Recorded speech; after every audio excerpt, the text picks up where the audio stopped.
parlé ici, j'ai parlé sur tu es un hôtel, une maison de prière. Si tu n'as pas encore suivi, tu vas le suivre, c'est déjà sur YouTube. Tu peux aller le suivre. Amen. Et quand j'ai prié par rapport à la journée d'aujourd'hui, Dieu m'a mis à cœur de partager encore sur une autre chose. Je vous ai dit que ces jours-ci, on va parler beaucoup de l'hôtel. Et Dieu m'a dit quoi? Répare ton hôtel pour que le feu descende. Répare ton hôtel, c'est ça notre thème d'aujourd'hui. Répare ton hôtel pour que le feu descende. Répare ton hôtel pour que le feu descende. Il y a beaucoup de gens qui disent non, de nos jours, il n'y a pas de manifestation de Dieu dans les églises, on ne voit plus la main de Dieu, il n'y a plus de feu, il n'y a pas la puissance de Dieu, la manifestation de Dieu, on veut voir plus, il n'y a rien. Il peut changer d'église à l'église, une église à l'église, il peut dire que le pasteur n'a pas l'onction, le pasteur n'a pas le feu, ce pasteur n'a pas la puissance, il va changer pasteur à pas le pasteur, mais c'est à toi-même d'abord d'aller voir, c'est toi qui vas réparer ton hôtel. S'il n'y a pas de miracle aujourd'hui dans les églises, c'est que nous, étant que des églises mobiles, alléluia, nous ne sommes plus connectés au feu de Dieu. S'il n'y a pas de miracle, il n'y a pas moyen que tu puisses aller plus loin. Répare le feu qui est en toi, répare l'hôtel qui est en toi, répare ton hôtel ou l'hôtel qui est en toi pour que le feu descende. C'est dans le feu qu'il y a les miracles. Alléluia. Nous sommes dans le livre de 1 Roi, au chapitre 18. Les versets 29 à 39. On va lire dans les livres des Hébreux. Hébreux chapitre 12e, verset 29. Et notre verset principal, c'est dans les 1 Roi. On nous dit ici, la Bible est en train de nous parler de l'histoire que tu connais bien, l'histoire d'Élie avec les prophètes de Baal. Élie était un jour avec les prophètes de Baal parce qu'Israël avait abandonné le Seigneur et Israël s'était détourné de la volonté du Seigneur. Ils ont commencé à adorer les dieux de Baal et les dieux d'Astarté. Et Israël s'était ramené loin de la volonté du Seigneur. Israël s'était éloigné de Dieu. Israël avait comme abandonné le Seigneur. Et tout le monde était derrière les prophètes de Baal. Je veux te dire que dans nos jours ici, beaucoup de gens ont abandonné le vrai Seigneur. Ils ont abandonné les dieux tout-puissants, les créateurs du ciel et de la terre, les dieux qui font des miracles, les dieux qui libèrent, les dieux qui affranchissent. Ils ont commencé à suivre d'autres choses, voire même des serviteurs prendre la magie, l'occultisme, les maraboutages et n'importe quoi pour essayer de faire des miracles, de montrer aux gens pour prophétiser. Ils ont abandonné le Seigneur. Ils sont partis suivre d'autres dieux. Il y a beaucoup de gens qui ont abandonné le vrai Dieu. Il peut être avec Dieu, mais avec les amulettes. Être avec Dieu, avec la sorcellerie. Être avec Dieu, avec la magie. Être avec Dieu, avec un peu de mensonge. Être avec Dieu, avec un peu d'adultère. Être avec Dieu, avec un peu de mensonge. Être avec Dieu, avec beaucoup de choses. Et les gens ont abandonné le Seigneur. Mais Élie a été envoyé pour interpeller les gens à revenir au Seigneur. Dis à ton voisin, reviens au Seigneur. Nous devons revenir au Seigneur. Nous avons dit ceci. Notre thème d'aujourd'hui s'intitule Répare ton hôtel. Qu'est-ce que signifie réparer? Le verbe réparer, ça veut tout simplement dire ceci. Réparer, c'est remettre en état ce qui a subi un dommage. Remettre en état ce qui a subi un dommage. Une détérioration. Remettre en état ce qui a subi une détérioration, donc une destruction. Faire disparaître un mal en atténuer les conséquences. Faire disparaître un mal en atténuant les conséquences.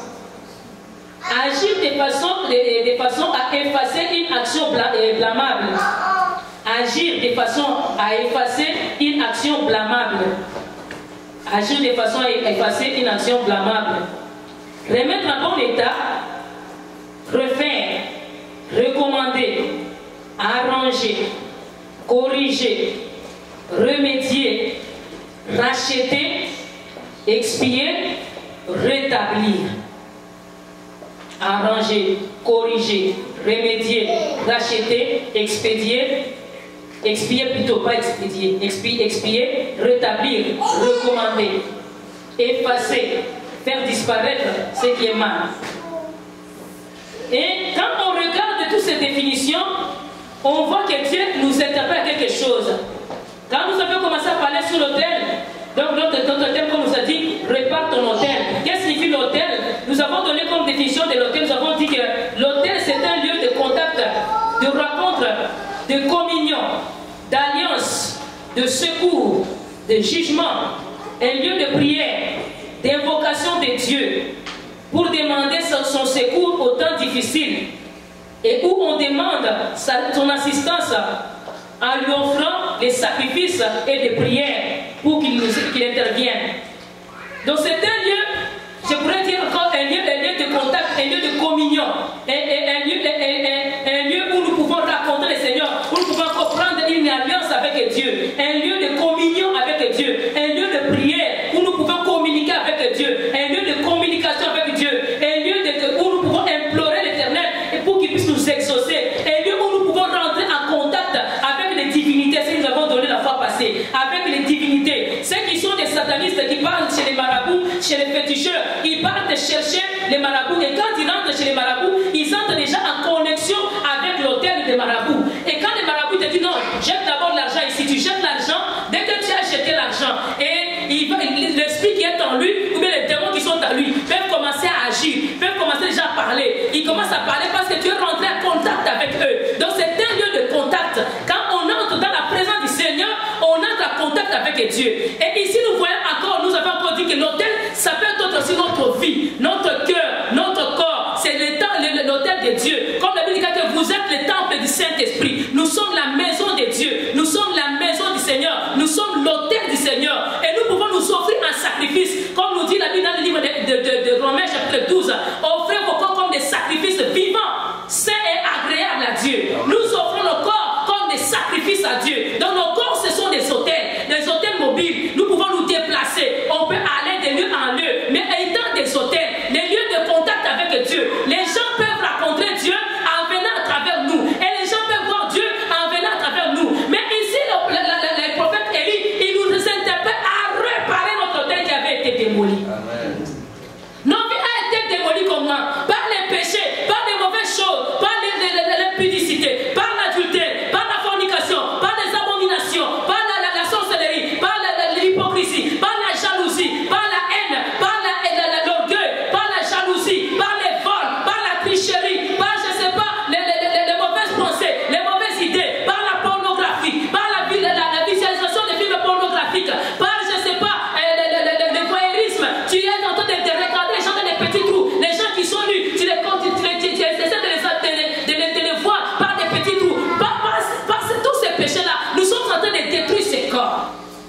Dieu a besoin de ton corps. Il veut agir dans cette église à travers de toi. Il veut agir dans Sherbrooke à travers de toi. Il veut communiquer sa divinité à travers de toi. Il veut communiquer les miracles à travers de toi. Mais comment est-ce qu'il va agir? Il va agir à ce que toi d'abord, tu répares ton cœur, que tu répares ta vie, que tu répares ton corps, que tes pensées soient réparées. Tu te demandes, Seigneur, fais-moi des miracles. Je ne vois rien. Tu pars de l'église à l'église, de peuple à peuple, de pasteur à pasteur, prophète à prophète, mais tu ne vois rien. Il y a des prophéties qu'on t'a déjà données, mais il n'y a rien qui s'est fait. Il y a des choses qu'on t'a déjà dit, mais il n'y a rien qui s'est fait toujours. Pourquoi? Parce que ton hôtel a été maintenant blasphémé, a été abîmé, a été sali, a été profané. Ton hôtel n'est plus pur.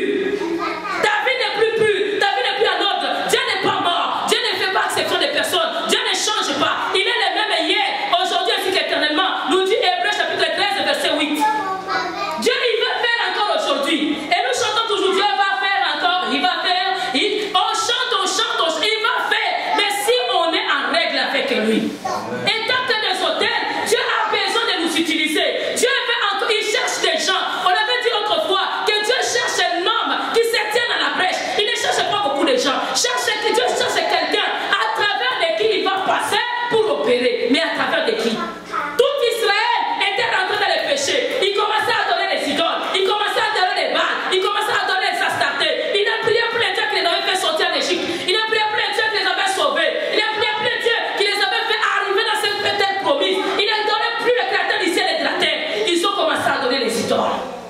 N'imitons pas les mondes. Dites à ton voisin, n'imite pas les mondes. Dites-lui encore, n'imite pas les mondes. Aujourd'hui, les chrétiens sont devenus les suiveurs.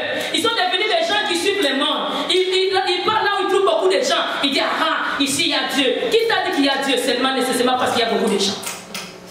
Il y a Dieu si tu es avec Dieu. Si tu crains le Seigneur, si tu marches selon ses normes, tu marches selon sa volonté, là Dieu agit. Dieu n'agit pas dans la maison de la vie de beaucoup de gens parce qu'ils ne suivent plus Dieu. Et même beaucoup de personnes touchent à la magie pour chercher la gloire.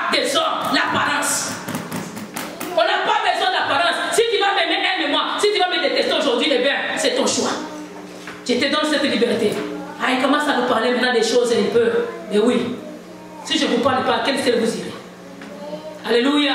Ceux qui iront au ciel, c'est ceux qui ont été en contact avec Dieu. Quand il y a l'autel de Dieu et qu'il y a là l'échec qui descend, il y a transaction des anges entre ciel et terre. Il y a transfert entre ciel et terre. S'il y a transfert entre toi et Dieu, Dieu il descend, il envoie ses anges, il prend des requêtes, il amène chez Dieu, il prend des réponses chez Dieu, il descend chez toi, il prend encore des pleurs, il monte avec Dieu, il prend des louanges, il monte avec le copain du Seigneur. Dieu envoie maintenant des bénédictions. C'est là, quand il y a un hôtel en feu, un hôtel permanent, un hôtel en action, un hôtel qui est en règle, un hôtel qui donne la gloire à Dieu, un hôtel en communion avec Dieu, Dieu va faire.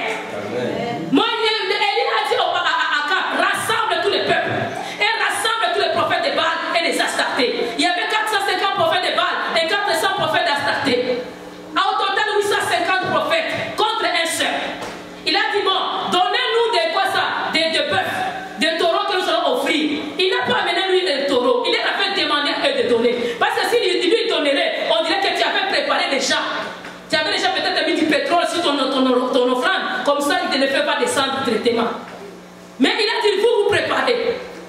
Faites votre hôtel. Moi aussi, je ferai mon hôtel. Bien aimé, aujourd'hui, nous sommes dans la guerre contre les hôtels. L'hôtel du diable et l'hôtel de Dieu. On va voir lequel va donner du feu. Alléluia. Aujourd'hui, c'est la guerre contre les hôtels. Dis à ton voisin, aujourd'hui, c'est la guerre des hôtels. Les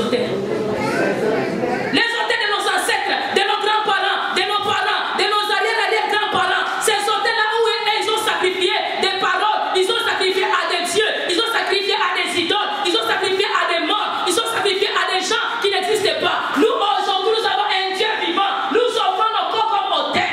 Nous devons nous offrir. Que les hôtels de nos parents, de nos grands-parents, des grands-parents puissent mourir et tomber au nom de Jésus. Que Dieu seul se fasse voir. Celui qui va faire sortir le feu, c'est celui-là le vrai Dieu. La Bible déclare, ils sont venus et ils ont commencé, il a dit, bon, vous commencez en premier. Celui qui a Dieu, il n'a pas à se disputer. Dis à ton voisin, tu n'as pas à te disputer avec qui que ce soit. Que les gens croient à ton Dieu qui ne croient pas, mais un jour on finira par savoir qui a le Dieu. Alléluia. Le vrai Dieu, il ne se manifeste pas en premier. Jean me dit que je sais que mon Rédempteur est vivant. Il s'élèvera le dernier. Il n'était pas pressé. Alléluia. Et il n'était pas pressé, il n'a pas commencé à dire, bon, je vais leur montrer aujourd'hui. C'est moi qui vais faire la première. S'il faisait déjà, les autres là, si le gars a déjà fait des états de feu, les autres vont dire que c'est rien. On arrête seulement l'action. Il a dit, vous commencez. Laisse les autres commencer. Laisse le monde faire ce qu'il est en train de faire. Mais toi, attends. Le monde a échoué, mais c'est ton temps. Dites à ton voisin, c'est notre temps. Ça, c'est le temps de Dieu. C'est le temps où Dieu va se manifester. Le monde s'est déjà manifesté. Les vrais et les faux, on les connaît déjà. On connaît déjà qui a Dieu, qui n'a pas Dieu. Alors, c'est le temps de Dieu. Ça, c'est que Dieu agisse dans ta vie maintenant. C'est le temps de laisser Dieu agir dans nos vies. Mais pour que Dieu agisse dans notre vie, laissons à ce que les autres puissent échouer. Et permettons à Dieu de faire son travail comme il fait. Quand ils ont fait la chose, Élie regardait la montre. En Israël, à la 9e heure, c'était l'heure de sacrifice du soir. Il regardait sa montre, il a dit, ça c'est pas l'heure de rendez-vous avec Dieu. Que il commence. Amen. Nous avons un temps de rendez-vous avec Dieu. Dites à ton voisin, nous avons un temps de rendez-vous avec Dieu. À chaque jour, bien aimé, est-ce que tu as un temps de rendez-vous avec Dieu? Ou bien toi, tu n'as même pas un temps de rendez-vous. Toutes tes heures, oh, quand je serai libre maintenant que je vais prier. Et d'abord dans ton oreille, je vous ai tous ces jours, je souligne de mettre Dieu dans notre agenda.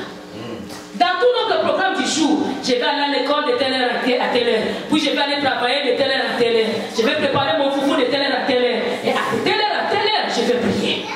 Alléluia. Bien que tu peux prier dans d'autres parties là, ce sont les prières. Mais ton temps là de rendez-vous, ton temps là, il ne faut pas le manquer.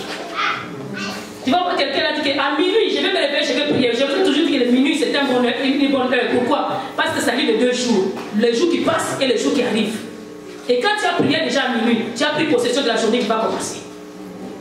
Amen. Et c'est un temps de sommeil. Hein. Il ne faut pas jouer là. C'est un temps où le sommeil, ceux qui dorment tôt, il est déjà dans le 4e rêve. Et ceux qui aiment voyager spirituellement, ils sont déjà à Corée, ils sont déjà à Washington. Dans les rêves, en train de manger de viande là-bas. Et ceux qui aiment rencontrer Dieu, en ce moment-là, ils sont déjà en 4e vision. Ils commencent à voir Dieu. Mais à ce moment-là, il faut que tu sois en prière. Alléluia. Dieu a besoin de vrais adorateurs. Dites à ton voisin, sois un bon adorateur.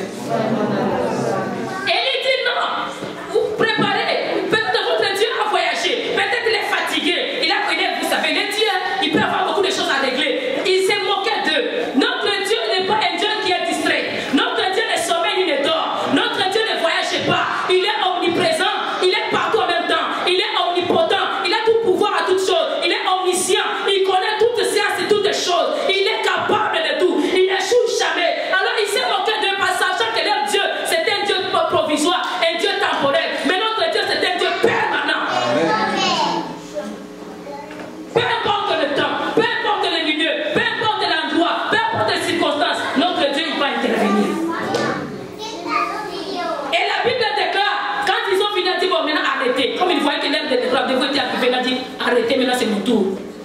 Qu'est-ce qu'il a commencé à faire? La Bible déclare qu'il rétablit l'autel qui était renversé. La première chose que nous devons faire pour que le feu descende dans notre vie, nous devons d'abord rétablir notre autel, rétablir notre relation avec Dieu, réparer notre vie, enlever les péchés, reconnaître nos fautes, reconnaître nos torts, confesser nos péchés les uns les autres. J'ai un problème avec quelqu'un, je demande pardon à cette personne-là. J'ai des besoins d'arranger ma vie avec quelqu'un, je dois arranger ça. J'ai la rancune, je dois enlever cette rancune. Je suis jaloux, je dois abandonner la jalousie. Je suis orgueilleux, je dois abandonner l'orgueil. Il y en a de ces gens, ils peuvent faire 10 ans à l'église, mais il est toujours colérique. J'ai suivi le témoignage d'une soeur cette semaine. Dans sa famille, elle est dans une famille chrétienne. Elle a commencé à aller à l'église et a servi l'Éternel à l'âge de 6 ans, dans les codines. Mais elle était colérique. Quand vous l'élevez, elle peut faire 4 jours dans la chambre. Elle n'est pas en gêne. Elle s'en fait mêler en gêne de colère. Elle ne mange pas votre nourriture, elle ne fait rien. Et elle a grandi ça comme ça. Et elle continue à suivre le Seigneur. Elle a commencé à parler en langue. Elle a commencé à faire des dons. Bien aimé, ce n'est pas parler en langue. Les visions, les miracles que tu peux faire, qui vont déterminer que tu es maintenant l'enfant de Dieu. Tu peux faire des années dans le Seigneur sans être avec le Seigneur. Tu vas aller même en faire. Ma mère m'avait posé la question. Elle a dit que avec ce semences, quand je l'ai comme ça, c'est seulement que je vais aller en enfer. J'ai dit, maman, oui, tu vas aller en enfer. Je veux en enfer. J'ai dit, oui, tu vas aller en enfer. Les gens pensent qu'aller en enfer, ça demande beaucoup de gymnastique. Ça demande d'aller en enfer, petites choses. Tu te dis, arrange ça, tu ne veux pas arranger. Tu vas aller en enfer. Et je te l'annonce aujourd'hui. Si tu ne veux pas changer ta vie, tu vas aller quand même en enfer. Bien que tu as servi l'Éternel, tu as donné tes offrandes, tu as donné tes prémices, tu as donné tes dîmes, tu as fait des louanges, tu as fait d'adoration, tu as gêné, tu vas aller quand même en enfer. On me dit, il est miséricordieux, il a la grâce, ils sont contents de la grâce. Qui parle que la grâce, puisqu'il a la grâce est là, que les péchés se répandent. Remets pas lui, remets bien, tu vas voir. Chaque fois que Dieu nous révèle quelque chose, enlevons. Je dis, retrouve qu'en toi, il y a encore des mauvaises racines. Enlève ces mauvaises racines. Il faut déraciner, abattre, ruiner et détruire. Ces 4 verbes, tu te rappelles encore? Mais les gens, ils s'accrochent à des mauvaises choses. Élie a commencé par d'abord renverser, réparer cet autel qui était renversé. L'autel de Dieu était déjà ruiné, était déjà abîmé. Il fallait le réparer. Répare ton cœur. Ton cœur est plein de choses, plein de bobos, plein de je sais pas, des excréments, plein de saletés, plein de parts, plein de mensonges, plein de haine. Donc ton cœur est ton Dieu. Ça fait même honte à Dieu, ça fait même peur. C'est dégueu. Ton cœur, quand on l'ouvre, si seulement vous pouvez commencer à ouvrir les cœurs des gens, on voit ce qui se cache dans les cœurs des gens. Même d'autres personnes font l'église. Alors, quelqu'un m'avait dit un jour, dit que moi là, tel que vous me voyez, je suis sorcière, pas inconsciente, consciente. Elle le savait très bien. J'ai dit, bon, ah oui, tu as déjà fait quoi? Ah, j'ai déjà bloqué les vies des gens. Comme qui, par exemple, telle personne, telle personne, telle personne. Eh, tu as fait comment? Eh, dans telle personne, je suis entré dans son auto. J'ai pris des cheveux de mort. J'ai grillé ça. Et puis j'ai pris des boucles. Je suis entré dans l'auto, j'ai fait seulement ça. Il y en a des certains qui vont le voir, il est à l'église, il fait seulement ça. Il est en train de lancer des poussières. Il lance des poussières et il maudit les gens. Il les met dans les... J'ai dit à cette personne, toi, tu sors de l'église. Tu as déjà fait combien d'années dans l'église? Combien de devoirs je t'ai déjà donné? Ah, beaucoup, maman, j'ai dit. Beaucoup de devoirs. Mais est-ce que ta vie est partie à s'améliorer ou bien à s'empirer? Elle a dit à s'empirer. J'ai dit, à l'église, on ne vient pas pour s'empirer, on vient pour s'arranger. Depuis mon ministère, je n'ai jamais vu une personne comme toi. Alors, et je l'ai demandé, j'ai dit calmement, sans rancune, tu peux te chercher notre église. Parce que là, moi, je ne suis plus capable de t'aider. Dans le sens que les devoirs que je te fais, tu ne les fais pas. Et tu me dis toujours, j'ai la jalousie avec telle personne. Telle personne est venue après moi, mais elle s'est bien améliorée. Elle a beaucoup avancé. Telle personne, moi je la déteste. Tous les jours, toi tu détestes les gens. Hein? Allô? J'avais dit non, c'est pas normal. Moi je suis ça. 5 titres dans le monde du ténèbre. Mais étant toujours dans l'église. Allô? Et j'ai dit tous ces titres-là. Il dit, bon, je peux perdre 4 titres, mais les 1 là, les cobras là, ça ne sort pas. Parce que j'ai déjà fait un pacte. Il a fait un pacte. Amen. Mais quand tu le regardes de l'extérieur comme ça, il est inoffensif. Quand tu regardes la personne est comme vulnérable. Mais c'est le pire de toutes. Alors, Élie dit qu'on répare d'abord. Si cette personne aura seulement la chance de le suivre, même là où elle est, qu'elle sache qu'elle doit d'abord réparer. Alors, répare ton cœur. Comment tu peux être chrétien? On mange ici la Sainte on dit qu'on ne peut pas manger à la table du Seigneur et à la table de Satan à la fois. Mais il y a des gens qui vont à la table de Satan, ils mangent la nuit. Et le matin, ils viennent ici à la table du Seigneur. Comment voulez-vous que le feu descende? Les bars, ils ont tout fait. Pourquoi le feu n'était pas descendu à l'hôtel de bar? Parce que les gens de l'hôtel de bar, ils brivaient les sangs humains. Ils faisaient des sacrifices à leur Dieu. Ils étaient des immoraux. Ils étaient des personnes qui menaient une vie de désordre, même sexuellement. Ils étaient en dehors de la loi de Dieu. Ils ne vivaient pas dans la loi de Dieu. Ces gens-là, ils ont connu tout au monde. Ils pouvaient invoquer leur Dieu même. Le feu ne pouvait pas descendre. Le feu, le miracle, ne peut pas se faire dans ta vie quand il y a encore des règles, des comptes à rendre. Si tu as des comptes à rendre à Satan, va terminer avec Satan. Alléluia. Même Jésus a dit quoi? Si quelqu'un veut m'offrir, qu'il puisse d'abord faire quoi? Qu'il puisse aller réparer avec son frère. Et qu'il maintenant qu'il vienne, qu'il m'offre. Mais les gens, qu'est-ce qu'ils font? J'offre d'abord. Dieu va regarder mon offrande, il va m'accepter. L'autel, j'avais dit quoi? L'autel sans sacrifice n'est pas un autel. Mais avant d'offrir dans l'autel, il faut que tu sois en règle avec l'autel. Amen. Amen. Beaucoup de gens, ils aiment offrir à l'autel, mais pendant qu'ils n'ont pas encore réparé avec l'autel. Tu as des problèmes avec ces dieux-là, mais tu viens l'offrir. Ils pensent que Dieu on peut les corrompre. Ça, c'est la corruption. Les gens aujourd'hui commencent à corrompre Dieu. Dieu, je te donne tout mon salaire. Prends. Allez, je sais que les choses vont bien aller. Hein, bon? On ne peut pas corrompre Dieu. Dis à ton voisin, tu ne peux pas corrompre Dieu. Amen. Et il a dit réparer d'abord l'autel. Ils ont commencé à réparer l'autel. Ils ont pris les pieds. Ils ont passé les pieds. Il a maintenant monté un hôtel. Ils ont réparé l'hôtel. Il a dit rassemblez-vous auprès de moi. Pour que Dieu puisse faire quelque chose, tu dois te rassembler les autres. La Bible dit que tu recherches la paix avec tous et la sanctification sans laquelle personne n'est vers Dieu. Pour que Dieu puisse être avec toi, tu dois avoir un cœur sans rancune, un cœur sans problème, un cœur en paix, un cœur en conciliation avec Dieu, un cœur en règle. C'est là que Dieu va faire. Tu as des problèmes avec quelqu'un, va régler ses problèmes avec cette personne-là. Comment la personne devait aller voir toutes ces personnes à qui il a jeté des poussières, aller d'abord réparer avec eux. Maintenant, il viendra, on va prier pour eux. Alléluia. Mais il n'est pas contre prier pour moi. Je vais prier comment tu as déjà détruit. Tu as bloqué la vie de quelqu'un. Il m'a expliqué. J'ai pris les corps dans les séjours des morts avec les chiens. J'ai lié le travail de quelqu'un. Je l'ai lié. Ah, tu regardes l'âge d'abord de la personne. Non, mon Dieu, bon. Où est-ce que tu as eu ces corps-là? Je les ai eu dans notre monde là-bas. Qui t'a donné? Satan m'a donné. Donc toi, tu as déjà rencontré Satan. Vous savez, il y a d'autres choses qu'on les attend seulement sur Internet. Les vivre comme ça, je n'avais jamais vu. J'ai vu toujours, je vois les gens, mais je ne l'ai jamais rencontré comme ça. Et quelqu'un qui est même tranquille. Et puis te dit maintenant, mon cobra là, c'est difficile de me séparer. Maintenant que tu viens, je vais prier pour toi. Parce que tu ne veux pas te séparer de ton cobra. Pourquoi tu ne veux pas te séparer de lui? Dit, parce que quand je suis fâché, j'ai fait ça. Quand je fais ça, le cobra rentre. Il lit mon cœur. Quand il a lié mon cœur, allez, là je deviens fâché. Tout ce que je pense dans ma tête, moi ma sorcellerie, c'est pas comme vous dites là, oh il prend les balais, il prend des, je sais pas, des poils pour voler. Moi je ne prends pas ça. Moi j'ai fait des projections astrales, j'ai fait des voyages astrales. Comme ça, il suffit que je pense seulement, je suis à tel endroit, je suis dedans. Je pense déjà, je suis ici à Sherbrooke. Je pense que je suis à Kinshasa, allez, déjà je suis à Kin. Allez, je pense que je suis déjà dans la tête de l'Indien. Déjà je suis dans sa tête, je vois ce qu'il pense.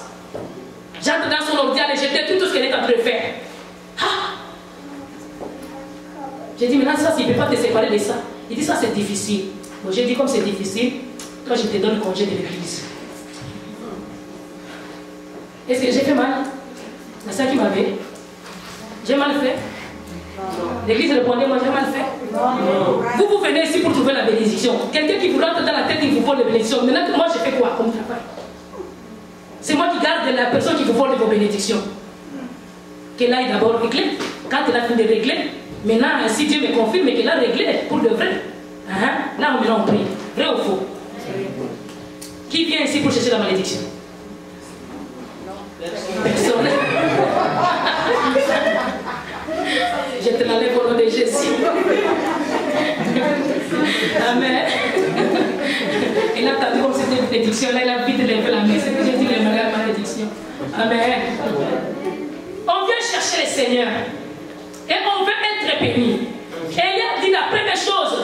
Venez à moi, rassemblez-vous auprès de moi. Nous devons nous rassembler les uns les autres. J'aime cette église parce que nous avons l'amour fraternel les uns les autres. Nous ne sommes pas beaucoup. Mais quand nous voulons faire quelque chose, on est ensemble, on communie ensemble, on coopère ensemble, on évolue ensemble. Et là, c'est là notre force dans cette église. Amen. On se rassemble. Amen. On se rassemble. Quand on s'assemble, Dieu aussi descend, il agit. Dieu est là où il y a l'unité. Le psaume 133 nous dit quoi?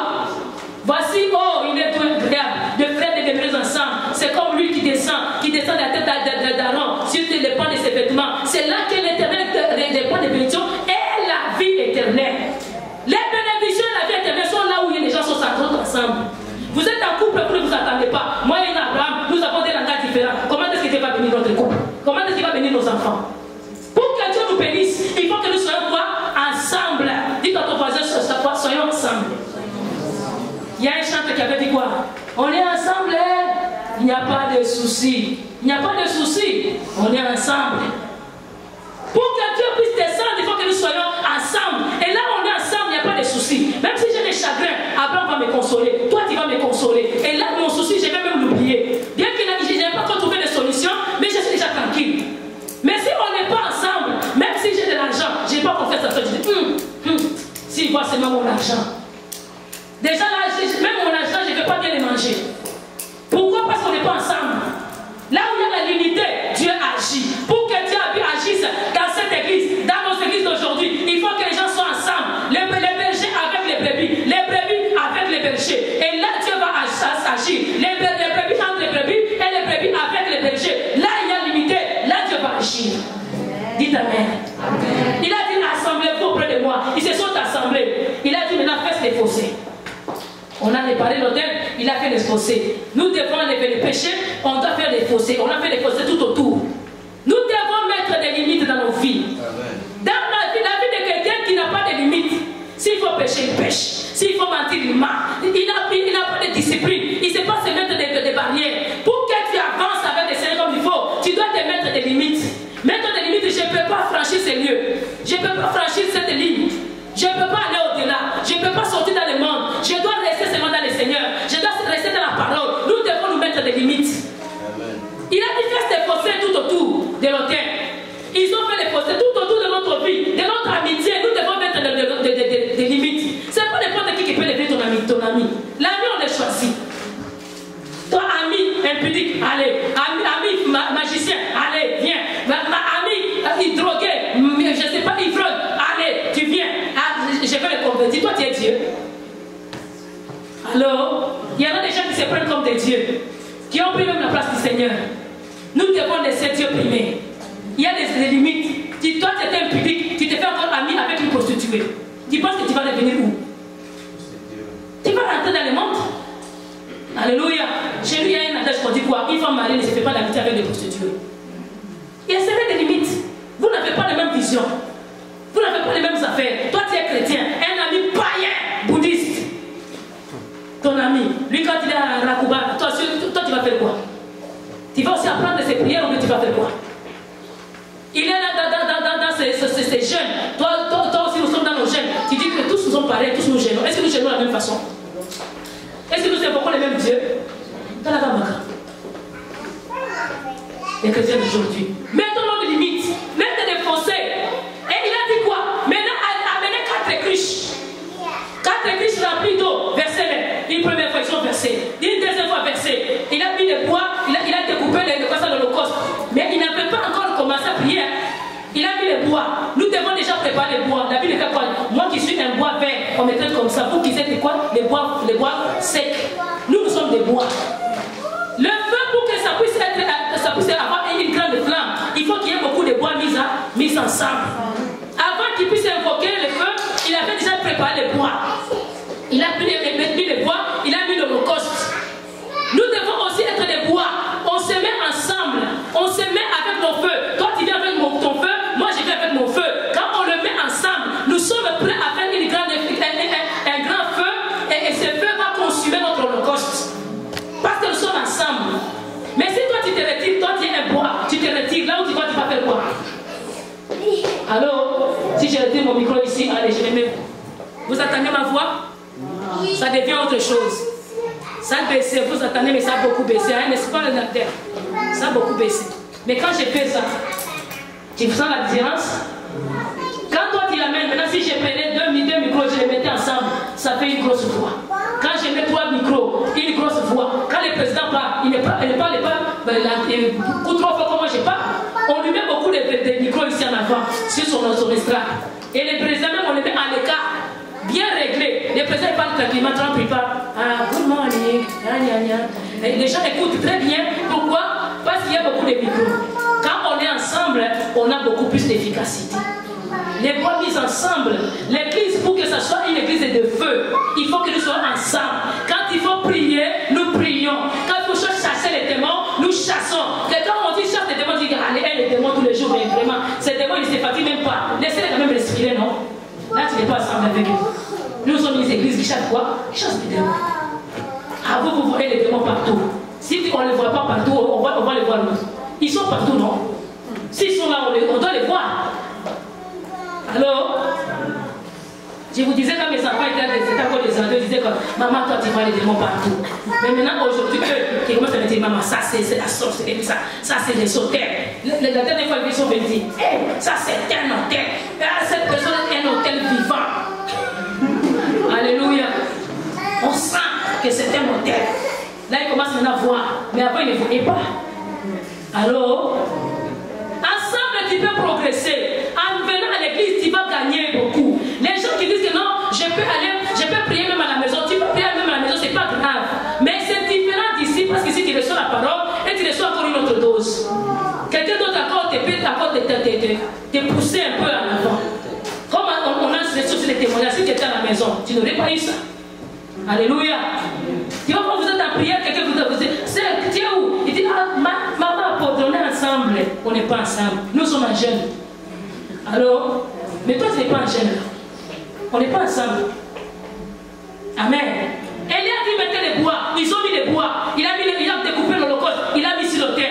Nous devons découper notre Holocauste. Notre sacrifice, nous devons le placer à l'autel. Mais avant que les feux descendent, notre entourage doit être rempli. Le fossé doit être rempli. Pour que nous puissions aller de l'autre côté. On a rempli les cruches. Jésus a dit à ses disciples, allez dans la ville. Vous trouverez un homme qui porte des cruches. Habituellement, ce n'est pas le travail des hommes de porter des cruches. C'est le travail des femmes. Il a dit vers le soir. Ils sont partis. Ils sont rentrés dans la ville. Ils ont trouvé un homme. Parce que trouver une femme qui porte des cruches, il y en a beaucoup dans la ville. Mais un homme qui porte des cruches, ce n'est pas le travail des juifs de porter des cruches. Même chez nous, les hommes ne portent pas des cruches. Ce sont des femmes qui portent des cruches de la source vers la maison. Il leur avait donné un signe. Un homme qui porte de la cruche pleine d'eau. La cruche reprend notre cœur. Et l'homme là, ça reprend le Saint-Esprit et la parole.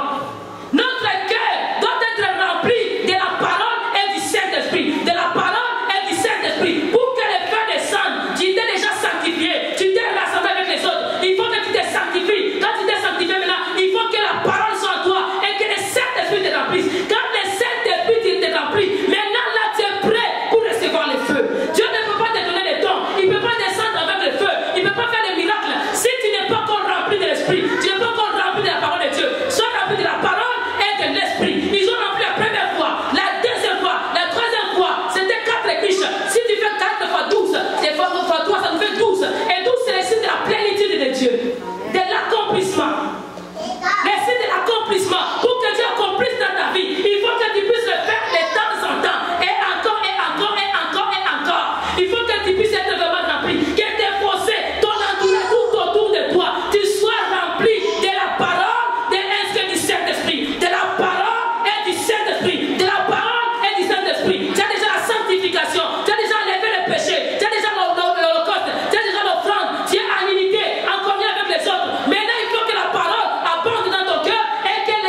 Saint-Esprit surabonde dans toi. Quand le Saint-Esprit est descendu sur toi, si ça déborde, quand le Saint-Esprit déborde dans toi, maintenant là tu es prêt pour recevoir les miracles. Dites à ton voisin aujourd'hui, c'est les miracles. Et Élie a dit quoi? Il a dit maintenant je vais prier. Alors qu'ils ont mis l'Holocauste, il a passé maintenant l'offrande. Quand il a déjà tout préparé, il y a déjà le Saint-Esprit, il y a la parole. Maintenant apporte ton offrande. Si il y a des gens avec Dieu, apporte ton offrande. Demande à Dieu de descendre. Dieu va descendre, il va agir. Il va se manifester. Ses ennemis étaient là. Et il avait un seul souci. C'est que Dieu se démontre. Que Dieu fasse un miracle. Que Dieu se glorifie. Que Dieu descende par le feu. Le feu a été un miracle. Le feu a été la puissance de Dieu. Et notre Dieu c'était un feu dévorant. La Bible déclare ceci. Ils ont mis tout cela et il a invoqué, il a dit Seigneur, afin que nous sachions aujourd'hui que seul toi tu es Dieu. Pour que les gens sachent que toi tu es un Dieu, sois en règle avec Dieu, rétablis ton hôtel. Ainsi maintenant, quand tu es rempli de Saint-Esprit, tu vas prier, les ciels vont s'ouvrir, Dieu va faire descendre le feu. Le feu est descendu. Parce que notre feu c'était un feu dévorant. De Hébreux chapitre 12, les versets 22 que nous avons lus. Notre Dieu c'était un feu dévorant. Il est un feu dévorant. Il va venir dévorer tes ennemis. Il va dévorer ton problème. Le feu est descendu. Il a pris l'Holocauste, et les bois, et les pierres, et l'eau du fossé. Et il a rentré même dans la terre. Dieu va aller déterrer ce qui était caché, ce qui était impossible à être affranchi. À cause de son feu, Dieu va faire quelque chose dans ta vie. À cause de son feu, Dieu va consumer tes ennemis. À cause de ton feu, il va humilier tes ennemis. À cause de son feu, il va prendre ton problème. À cause de son feu, il va prendre ta maladie. Même ce qui était caché dans ton corps, ce qui était caché dans ta vie, le feu va les confondre.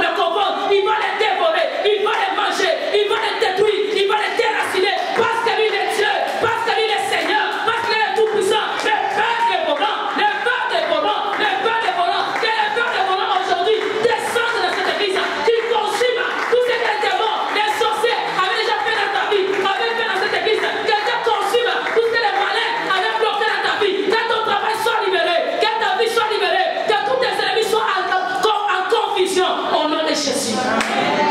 Il est Dieu. Il est Seigneur de gloire. Il n'a jamais échoué. On va chanter ici. Il n'échoue jamais. Alléluia. Il n'échoue jamais.